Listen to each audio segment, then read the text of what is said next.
start here. Taxi commuters in the Western Cape are stranded again this morning. It was very difficult for them to get home last night, and I'm afraid it's going to be a big issue again this morning. Why? Because Santaco has hit the brakes on operations in the province, and the wheels are not going to be turning for 7 days. Operators upset over the impounding of taxis after bylaws that they say were amended. Well, let's take you down to the scene now. eNCA reporter Nobesuthu Hejana joining us with the very latest. Nobesuthu, good morning. The sun is barely rising and the queues are getting longer. I'm not seeing taxis. What I'm seeing is buses. What are we looking like this morning?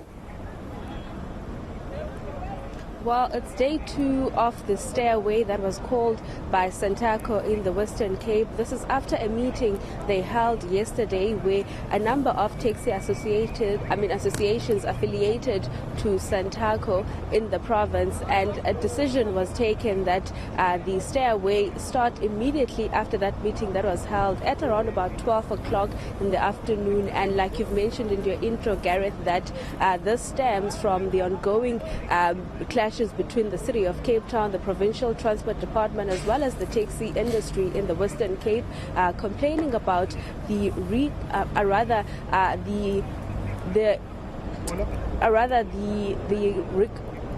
Sorry, Gareth.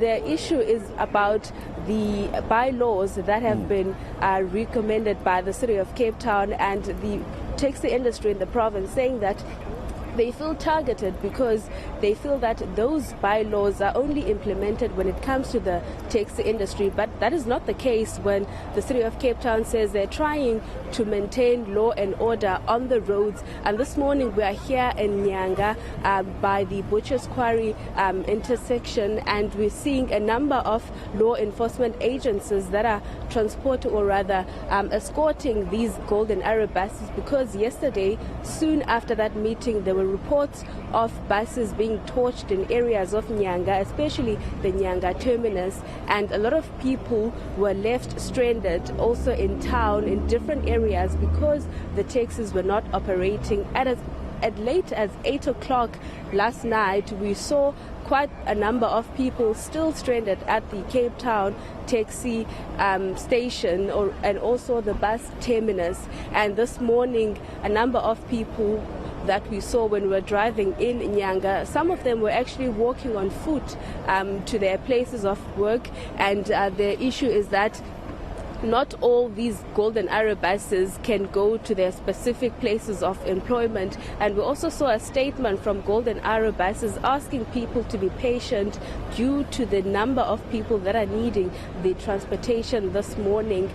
Here at the Butcher's Quarry intersection, there's quite a number of people, and the buses here that are transporting people also being escorted or looked after by the law enforcement agencies. But we will be walking around or driving around the eNCA area and also going to other places and hoping to speak to people just to get the sense of how this has impacted them, because we did see yesterday some people, especially school children, who were told to go home, but as soon as they got to the bus stations or taxi stations, they had to wait due to taxis not being available at the time. And in most of the buses that were passing through those stations, they were full to capacity, and a lot of people could not get into them, and some were even asking for lifts on random people on the streets just to get home. But we did see that most of them they were still stranded by 8 o'clock, by 9 o'clock in the evening last night.